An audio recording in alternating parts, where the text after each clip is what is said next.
आप सभी जानते हैं कि म्यूचुअल फंड का दौर आ चुका है। ज्यादा से ज्यादा रिटेल निवेशक जो है म्यूचुअल फंड को ऑप्ट कर रहे हैं। इसी बीच इंश्योरेंस कंपनियां अपने यूलिप प्लान्स को भी प्रमोट कर रही है। आज हम लोग दोनों के प्रोज और कॉन्स का डिस्कशन करेंगे। आपको मैं बताने की कोशिश करूंगा कि म्यूचुअल फंड और इंश्योरेंस कंपनियों की जो यूलिप प्लान है दोनों में क्या अंतर है। At the end of the video आपको तय करना है कि दोनों में से कौन बेहतर है। मैं बस दोनों का प्रोज और कॉन्स आप लोगों को बता रहा हूँ। आप खुद जज कर पाएंगे कि कौन आपके लिए ज्यादा बेहतर। तो हम लोग स्टार्ट करते हैं कि म्यूचुअल फंड और इंश्योरेंस कंपनियों के यूलिप प्लान्स। पहले ये समझने की कोशिश करते हैं कि म्यूचुअल फंड होता क्या है और फिर हम समझेंगे कि यूलिप्स होता क्या है।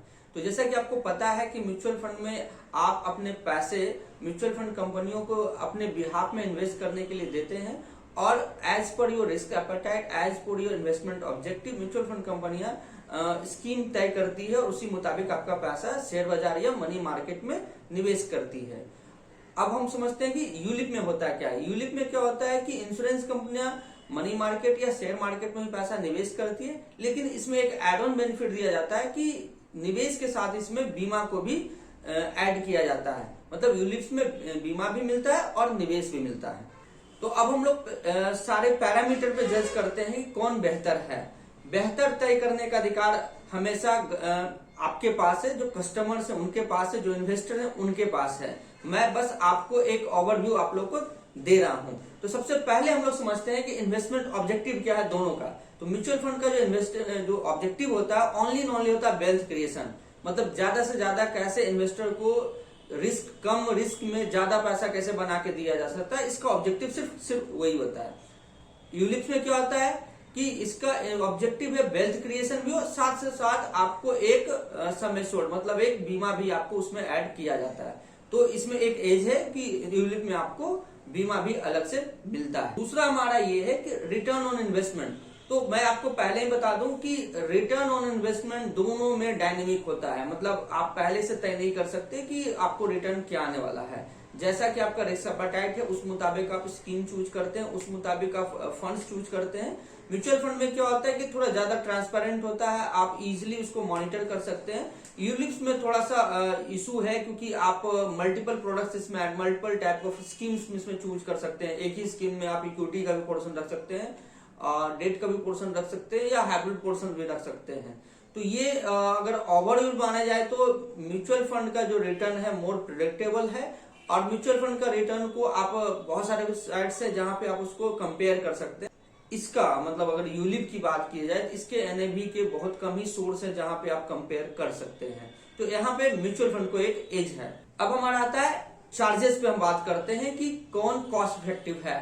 तो सबसे पहले हम लोग बात करेंगे म्यूचुअल फंड का। तो म्यूचुअल फंड में जब आप निवेश करते हो, सपोज कर लो कि आपने 10,000 निवेश किया, किसी भी स्कीम में आप निवेश करते हो, तो 10,000 का 10,000 आपका इन्वेस्ट होता है। मतलब एक भी रुपया आपको एडिशनल नहीं लिया जाता है एज ए चार्जेस जब आप इन्वेस्ट करते हैं, जब आप म्यूचुअल फंड में एंटर करते हैं। लेकिन जब आप यूलिप में एंटर करते हैं तो जैसे ही एंटर करते हैं वहां पे आपको एलोकेशन चार्ज के तौर पे 2 से 5% तक चार्ज लिए जाते हैं। मतलब अगर आपने 10,000 का इन्वेस्ट किया है तो वहां पे आपको एलोकेशन चार्जेस 5% तक लगता है, तो आपको 95% ही फंड मिलते हैं। मतलब 10,000 आपने दिया तो कंपनियां 9500 ही आप उसमें इन्वेस्ट करेगी।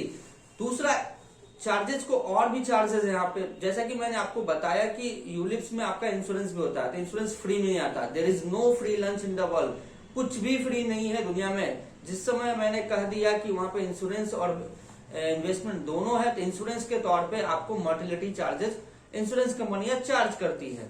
एज पर योर एज, जितना आपका एज होगा उस मुताबिक आपका मोर्टेलिटी चार्जेस होगा। एज आपका जितना कम होगा मोर्टेलिटी चार्जेस उतना कम होगा। एज आपका जितना ज्यादा होगा, कुछ लोग यहाँ पे गलती कर बैठते हैं कि 50s 60s में वो यूलिप प्लान्स लेते हैं और क्योंकि उनको पता नहीं होता है कि इंश्योरेंस के तौर पे वो कंपनियां चार्ज करने वाली है। यहाँ पे एक थोड़ा सा गलती करते हैं डिस्ट्रीब्यूटर्स या एजेंट्स, जो कस्टमर को बताते हैं वो मोर्टेलिटी चार्ज की चर्चा नहीं करते। तो अगर कोई भी आदमी सपोज कर लो सेम यूलिप प्लान अगर दो बंदा लिया है, एक 40 साल का एक 60 साल का, और 10 साल के बाद मैच्योरिटी लेगा, तो दोनों की मैच्योरिटी अमाउंट कंप्लीटली डिफरेंट होगा। क्यों होगा? क्योंकि 60 इयर्स का जो इंश्योरेंस का जो कॉस्ट है वो ज्यादा होगा, 40 इयर्स का कम होगा। तो नेचुरली वो कॉस्ट आपको ही बियर करना है। तो यहाँ पे ULIPs are more costlier. Mutual fund से ज्यादा यूलिप कॉस्टली है। लॉक इन पीरियड की बात करते हैं हम। लॉक इन पीरियड क्या है?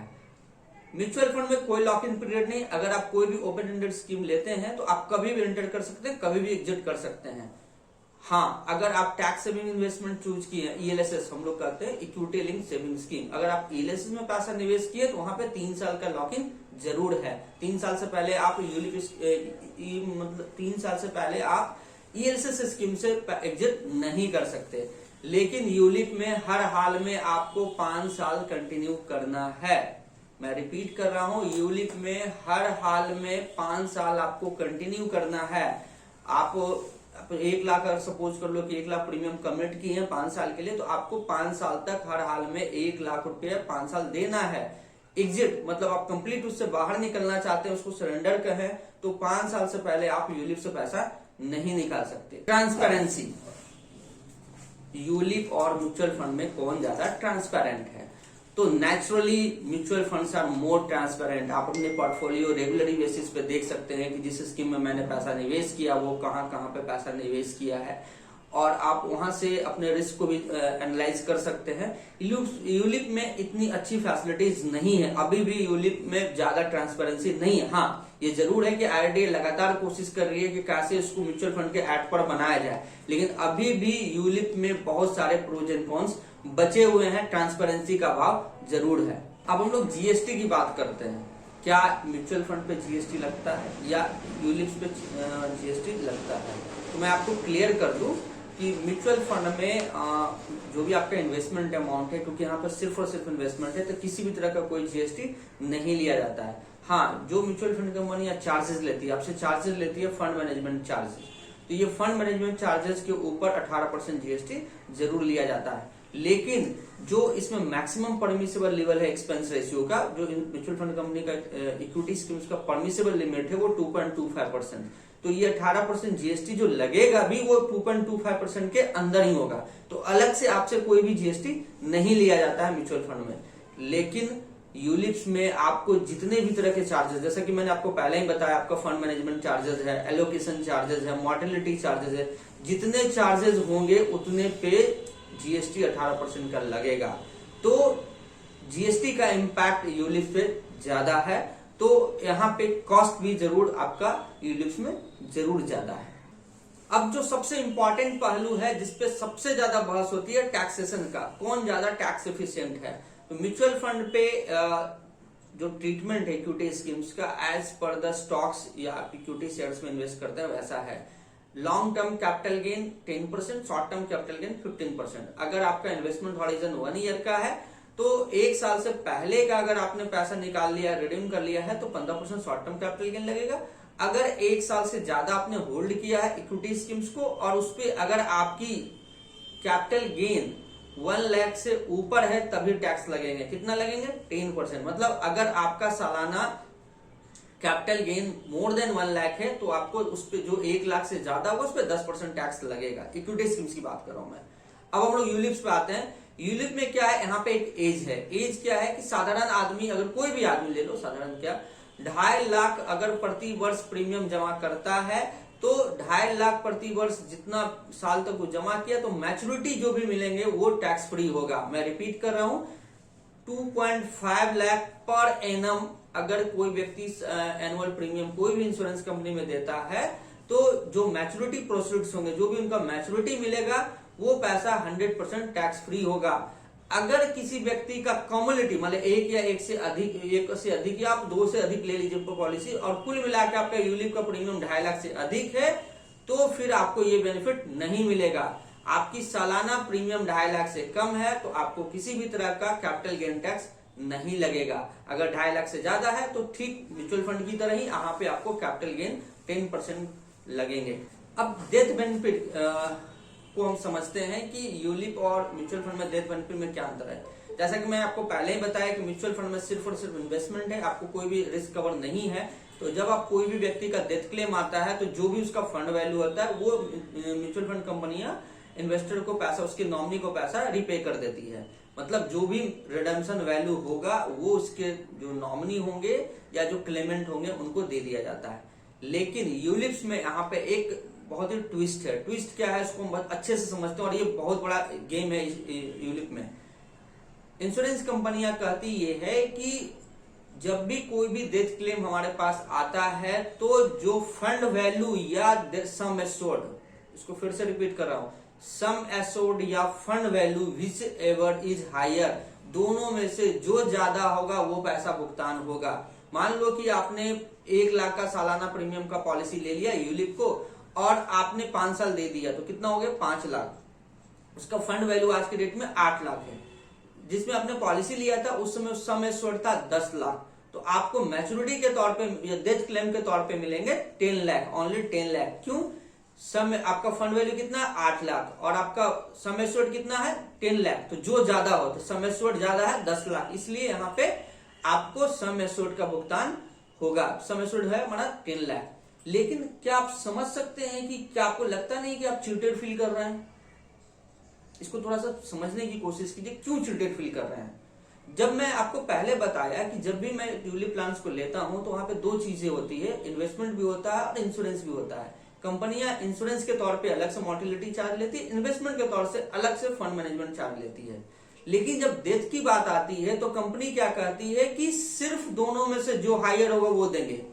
लेकिन अगर मेरी निजी राय ली जाएगी कि जब दोनों के लिए अलग अलग पैसे लिए गए तो कंपनियों को दोनों पैसे मिला के भुगतान करना चाहिए। मतलब सम एश्योर्ड अगर 10 लाख है और फंड वैल्यू 8 लाख है तो कस्टमर को 18 लाख का भुगतान होना चाहिए।